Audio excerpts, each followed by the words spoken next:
बघा आपल्याला या लेक्चरमध्ये लोकहितवादी यांच्याबद्दल बोलायचं आहे. लोकहितवाद्यांचा जर आपण कालावधी बघितला तर तो 1823 ते 1892 असा आपल्याला पाहायला मिळतो. 1823 ते 1892 असा आपल्याला लोकहितवाद्यांचा कालावधी पाहायला मिळतो. लोकहितवाद्यांचं मूळचं नाव जर बघितलं तर ते गोपाळ हरी देशमुख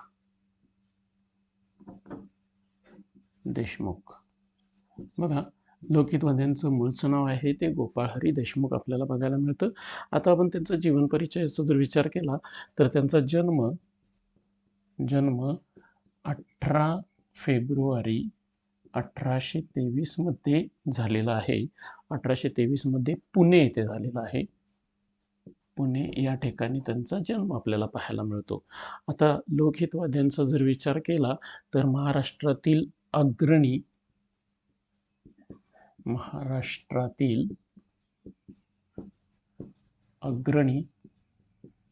धर्म प्रबोधनकार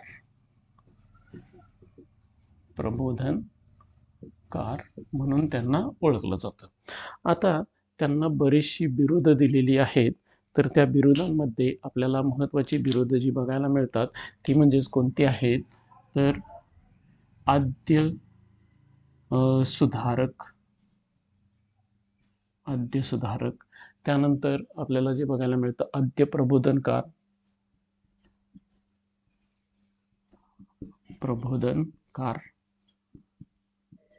त्याच्यानंतर सर्वांगीण विकासाचे आद्य प्रवर्तक आपल्याला बघायला मिळतात.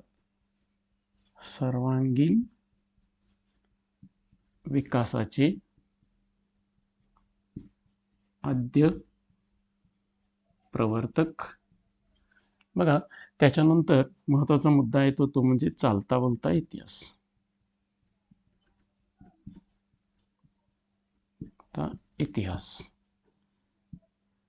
बघा, ही त्यांना दिलेली बिरुद आहेत किंवा त्यांची ओळख जी आहे ती आपल्याला ह्या 4 प्रकारे बघायला मिळते. महत्त्वाचा मुद्दा आहे हा. याच्यावरती आपल्याला प्रश्न विचारला जाऊ शकतो. चालता बोलता इतिहास कोणाला म्हटलं जातं तर लोकहितवाद्यांना म्हटलं जातं. सर्वांगीण विकासाचे आद्य प्रवर्तक. आता सर्वांगीण विकासाचे आद्य प्रवर्तक म्हणण्यापाठीमागं कारण काय आहे तर सर्वांगीण विकासाचे आद्य प्रवर्तक म्हणण्यामागं एकच कारण आहे की त्यांनी समाजातील सर्व बाबींमध्ये विकास घडवून आणण्याचा विचार केलेला होता आणि त्यामुळे सर्वांगीण विकासाचे ते आद्य प्रवर्तक होते, आद्य प्रबोधनकार होते, आद्य सुधारक म्हणून कार्य त्यांनी केलेलं आहे. 19व्या शतकामध्ये त्यांनी समाज प्रबोधनाची पायाभरणी केलेली आहे. महाराष्ट्रामध्ये ग्रंथ चळवळ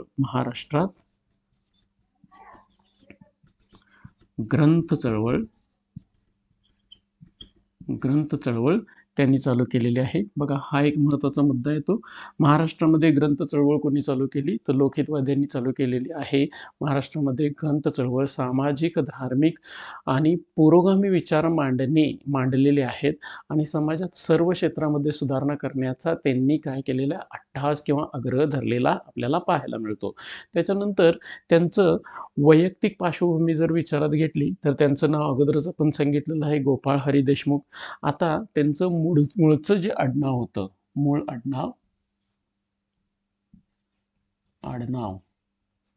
आडनाव जे होतं ते मूळ आडनाव होतं सिद्धे.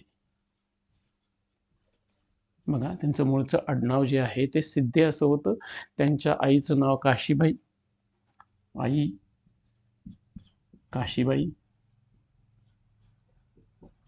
त्याच्यानंतर वडील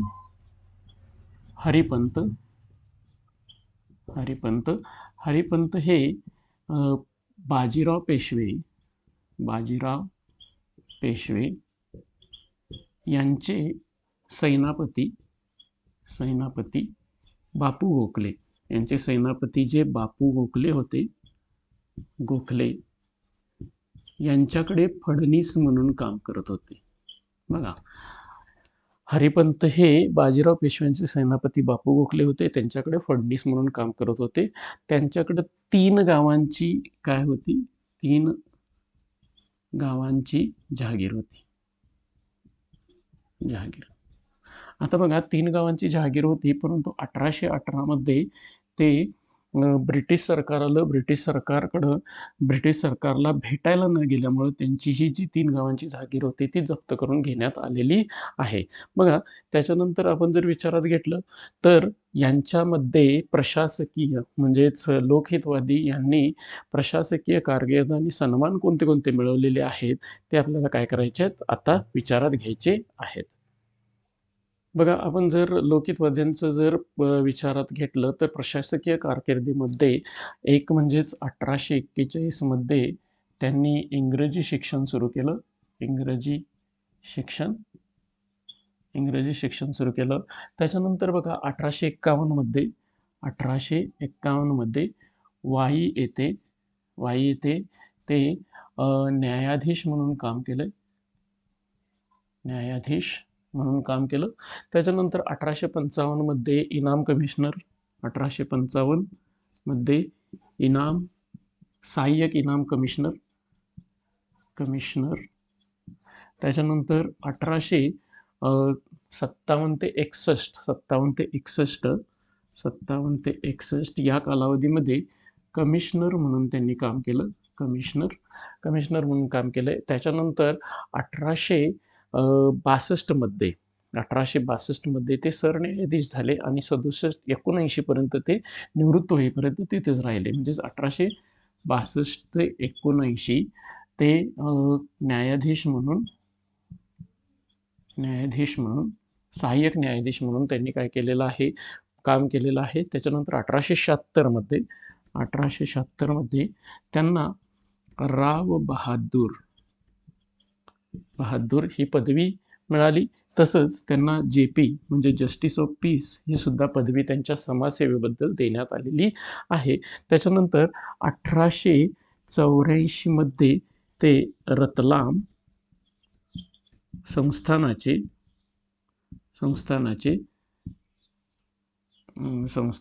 दिवाण होते. 1 वर्षासाठी त्यांनी हे काम केलं. 1 वर्षासाठी हे काम केलेलं बघायला मिळतं. त्याच्यानंतर 1889 मध्ये जवळचे नातेवाईक वारले आणि ते निराशा आल्यानंतर त्यांचा म्हणजेच आपल्याला मृत्यू झालेला बघायला मिळतो. 9 ऑक्टोबर 1892 मध्ये त्यांचा मृत्यू झाला. बघा, हा त्यांच्याबद्दलचा आपल्याला काय बघायला मिळतो, आढावा बघायला मिळतो की त्यांनी 1841 मध्ये इंग्रजी शिक्षण घेतलं. 1851 मध्ये वाई येथे न्यायाधीश म्हणून काम केलं. 1855 मध्ये सहाय्यक इनाम कमिशनर. 1857 ते 61 मध्ये कमिशनर म्हणून काम केलं. 1862 ते 1979 मध्ये न्यायाधीश म्हणून काम केले. 1876 मध्ये राव बहादूर आणि JP जस्टिस ऑफ पीस या पदव्या त्यांना मिळाल्या. 1884 मध्ये रतलाम संस्थानाचे ते दिवाण झाले 1 वर्षासाठी आणि 1889 मध्ये नातेवाईक वारल्यामुळे ते निराश झाले, खचून गेले आणि 9 ऑक्टोबर 1892 मध्ये त्यांचा काय झालेला आहे, मृत्यू झालेला आपल्याला पाहायला मिळतो. यानंतर त्यांनी बऱ्याचशा गोष्टींचा म्हणजेच आपल्याला उहापोह केलेला बघायला मिळतो. साहित्यांमध्ये जर आता साहित्य विचार जर घेतला तर आपल्याला एक महत्त्वाचा मुद्दा बघायला मिळतो की भाऊ महाजन यांचं प्रभाकर हे जे आपल्याला वृत्तपत्र बघायला मिळतं किंवा हे साप्ताहिक बघायला मिळतं, ते साप्ताहिकामध्ये यांचे म्हणजेच लोकहितवाद्यांची शतपत्रे काय केली जायची, छापून यायची. ती 1848 ते 50 या कालावधीमध्ये त्याच्यामध्ये छापून येण्याचं काम चालू होतं आणि अशी एकूण 108 पत्रे छापून आली. त्याच्यानंतर इंदुप्रकाश आणि वृत्तवैभव जे आपल्याला अहमदनगरमध्ये काय केलं जायचं, छापून यायचं. बघा, वृत्तवैभव हे आपल्याला अहमदनगरमध्ये छापून यायचं. या सगळ्यांमध्ये येणारी जी शतपत्रे होती, एकूण शतपत्रे आपल्याला 195 पत्रे बघायला मिळतात आणि ह्या 195 पत्रांचं एक संग्रह तयार करण्यात आला आणि त्याला लोकहितवादीकृत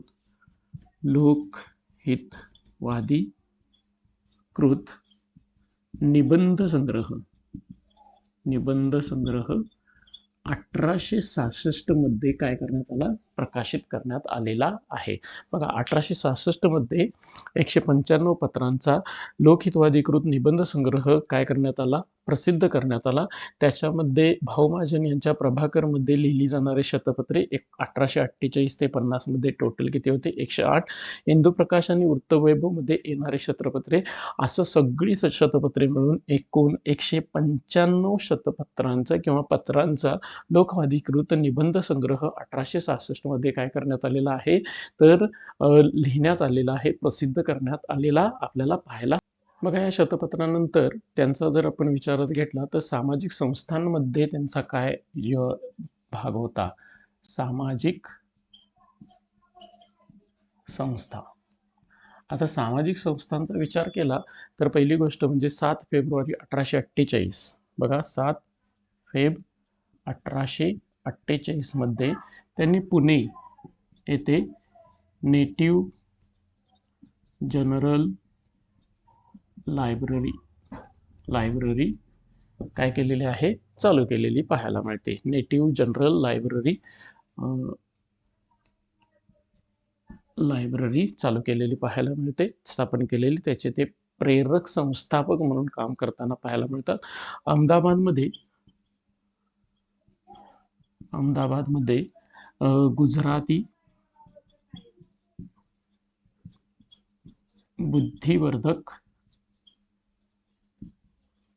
सभा स्थापन केली. बघा गुजराती बुद्धिवर्धक सभा. पंढरपूर येथे अनाथाश्रम सुंतिका गृह यांना मदत करायची. महात्मा फुले यांच्या शिक्षण कार्यास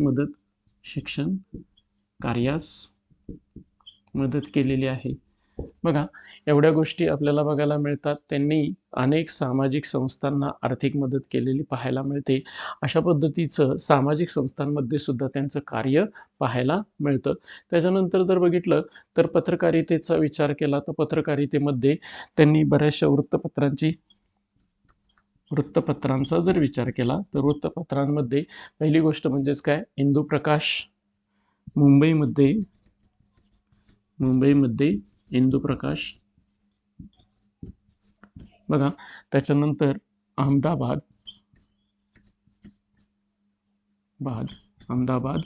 या ठिकाणी अहमदाबाद इथे हितेच्छू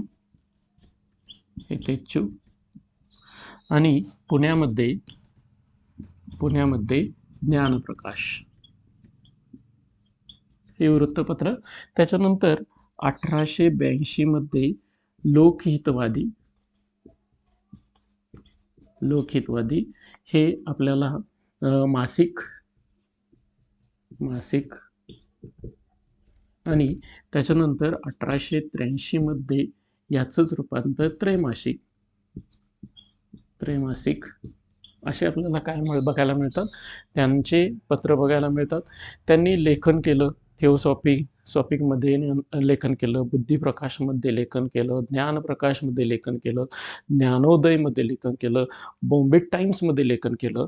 अशा बऱ्याच ठिकाणी त्यांनी लेखन केलं आणि त्यांनी अंधश्रद्धा त्याच्यानंतर वाईट प्रथा ज्या होत्या यांच्यावरती काय केलेले आहे, टीका केलेली पाहायला मिळते. आता हे टीका करत असताना त्यांनी बऱ्याचशा गोष्टी केलेल्या आहेत. बऱ्याचशा ठिकाणी त्यांनी म्हणजे ब्रिटिशांवरती टीका केली आहे, जातीभेदावरती टीका केलेली आहे, समाजसेवा केलेली आहे. अशा बऱ्याचशा गोष्टी आपल्याला केलेल्या पाहायला मिळतात. आणि त्या गोष्टी कोणत्या कोणत्या केल्या त्या आपण आता, तर त्यांनी आपल्याला ब्रिटिश सरकारवरती पहिल्यांदा टीका केलेली आहे. ब्रिटिश सरकारवर टीका. आता ब्रिटिश सरकारवरती टीका करत असताना त्यांनी महत्त्वाचे काही मुद्दे मांडले. त्यांनी म्हणतानाच म्हटलं की ब्रिटिशांमुळं काही चांगल्या गोष्टी पण झाल्या आणि नुकसान पण झालेलं आहे. आता चांगल्या गोष्टी, त्यांच्याकडलं जे ज्ञान आहे, त्यांच्याकडली जी विद्वत्ता आहे, त्यांच्याकडे झालेला जो आधुनिक युगाचा जो प्रसार आहे त्याचा आपल्याला फायदा होणारच होता. परंतु तो फायदा होत असताना ब्रिटिशांनी आपलं आर्थिक शोषण पण केलेलं होतं.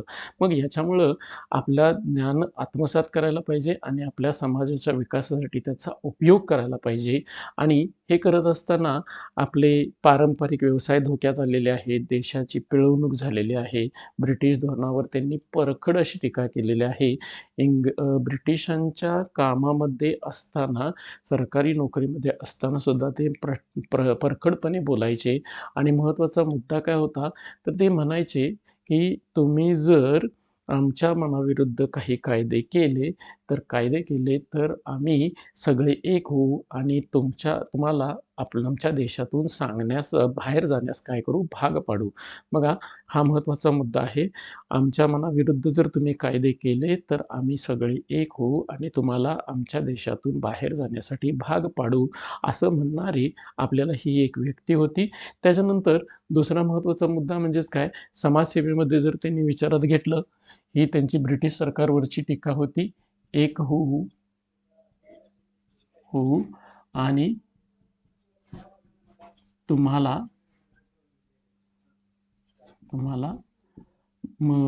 देश सोडून जाण्यास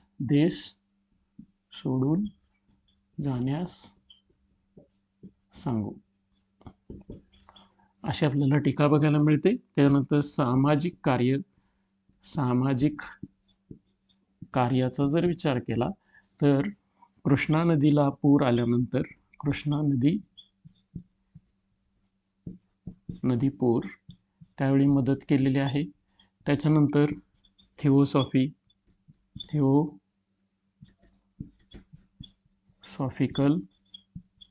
सोसायटी, प्रार्थना समाज,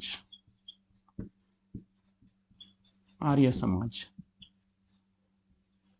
यांच्याबरोबर देखील कार्य करण्याचं काम कोणी केलेलं आहे, तर लोकहितवाद्यांनी केलेलं पाहायला मिळतं. त्यांनी आर्य समाजाचे काही काळ अध्यक्ष होते. आंधळ्या मांगळ्यांना, महारोग्यांवरती त्यांनी औषधोपचार करण्याचा प्रयत्न केला.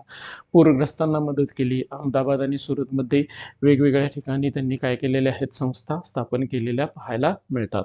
आणि जातीभेदावरती त्यांनी टीका केली. आता जातीभेदावरती त्यांची टीका काय होती, तर जातीभेदावरती टीका करत असताना त्यांनी जातीभेद हा एक प्रगतीचा अडसर आहे म्हणून सांगितलं. प्रगती अडसर.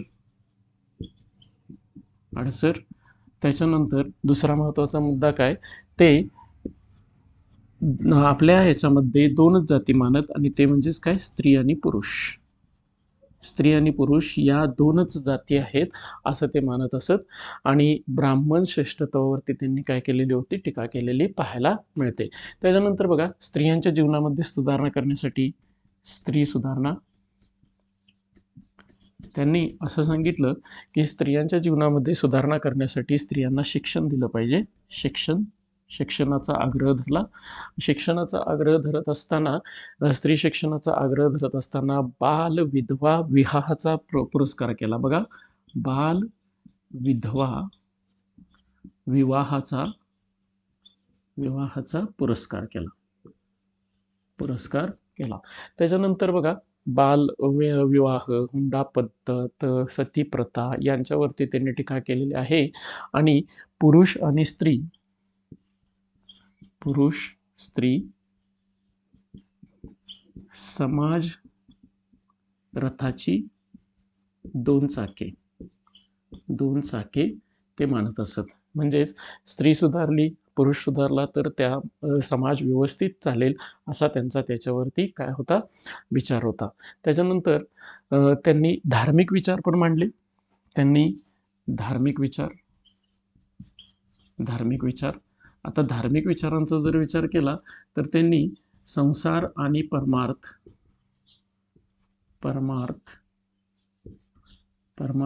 वेगळा करा म्हणून सांगितलं. बघा, वेगळा करा. कारण काय, तर संसार आणि परमार्थ, लोक संसारासाठी बऱ्याचशा गोष्टी करतात आणि ते देवासाठी केलं असं म्हणतात. हे ते चुकीचं होतं. त्याच्यानंतर सोवळे-ओवळे असतील, उपास-तापास असतील, ह्या गोष्टींना त्यांनी निरर्थक मांडलेलं आहे, असं धर्मविचार त्यांनी मांडलेला आहे. त्याच्यानंतर त्यांनी काही महत्त्वाचे मुद्दे पण मांडलेले आहेत. तर ते महत्त्वाच्या गोष्टी जर आपण विचारात घेतली, तर त्यांचे विचार थोडेसे बंडखोर पण आपल्याला बघायला मिळतात. ते म्हणजेच काय, तर त्यांनी मंदिरं मंदिराऐवजी शाळा पुस्तके तयार करा किंवा पुस्तके शाळा बांधा. पुस्तके शाळा बांधा. त्याच्यानंतर स्त्रियांनी शिकलं पाहिजे. स्त्री शिक्षणानं स्त्रियांकडे पुरुषांच्या शेंड्या उपटण्याची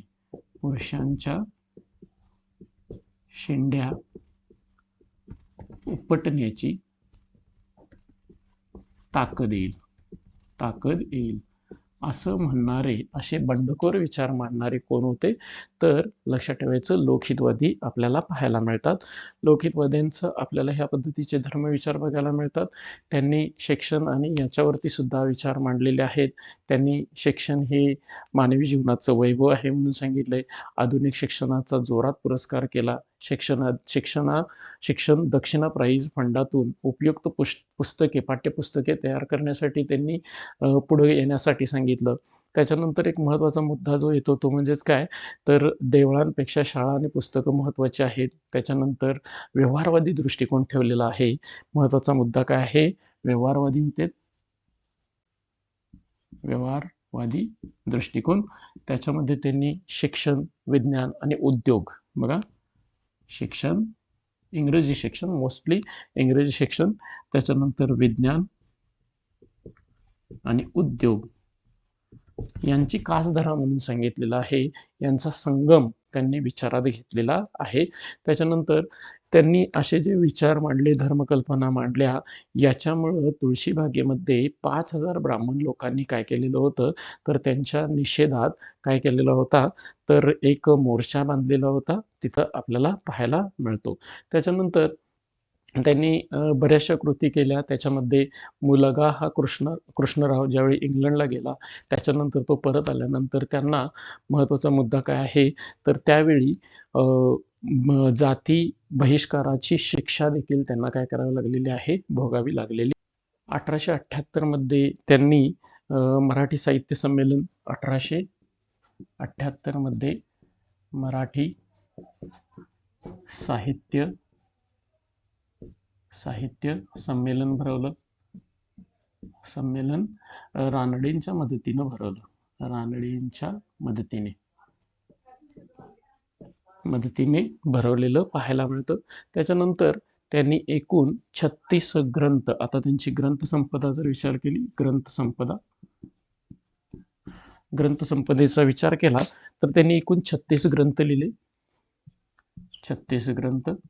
आता ह्या 36 ग्रंथामध्ये त्यांनी म्हणजे हिंदुस्थानाचा इतिहास,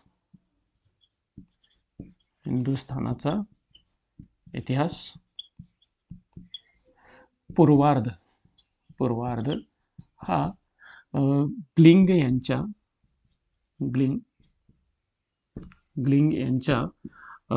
ग्रंथावरून, म्हणजेच ब्रिटिश एम्परर इन इंडिया ह्या ग्रंथावरून तो काय केलेला आहे, लिहिलेला आहे. तो 1878 मध्ये काय करण्यात आलेला आहे, प्रसिद्ध करण्यात आलेला आहे. त्याच्यानंतर उदयपूरचा इतिहास,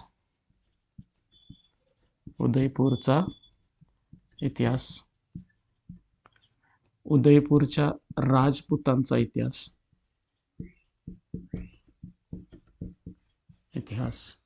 बघा.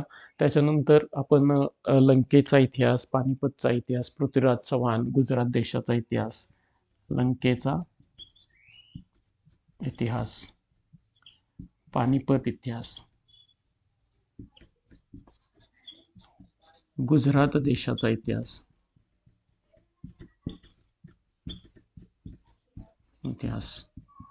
बघा. असे आपल्याला इतिहासावरचे बरेचसे ग्रंथ त्यांनी लिहिलेले आपल्याला बघायला मिळतात. आणि याचा जर विचार केला तर त्यांना चालता बोलता इतिहास का म्हणतात, तर त्याचं कारण आहे की त्यांचं इतिहासावरचं एवढं प्रगल्भ असं ज्ञान. त्याच्यानंतर त्यांनी लक्ष्मीज्ञान, भिक्षुक, भिक्षुक, ग्रामरचना, ग्रामरचना, त्याच्यानंतर कलियुग, कलियुग यांसारखे आपल्याला ग्रंथ लिहिलेले पाहायला मिळतात. बघा, हे त्याच्यानंतर गीता तत्व आहे, ऐतिहासिक गोष्टी आहेत, कलियुग आहे, स्वामी दयानंद सरस्वती आहे, जातीभेद आहे. बघा, जातीभेद हे महत्त्वाचे त्यांचे काय येतात, तर समाजाधारित असणारे ग्रंथ आणि त्याच्यानंतर धार्मिक ग्रंथ, त्याच्यानंतर इतिहासावरील ग्रंथ, असे वेगवेगळ्या गोष्टी त्यांनी काय केलेल्या आहेत, आपल्यासमोर मांडण्याचा प्रयत्न केलेला आहे.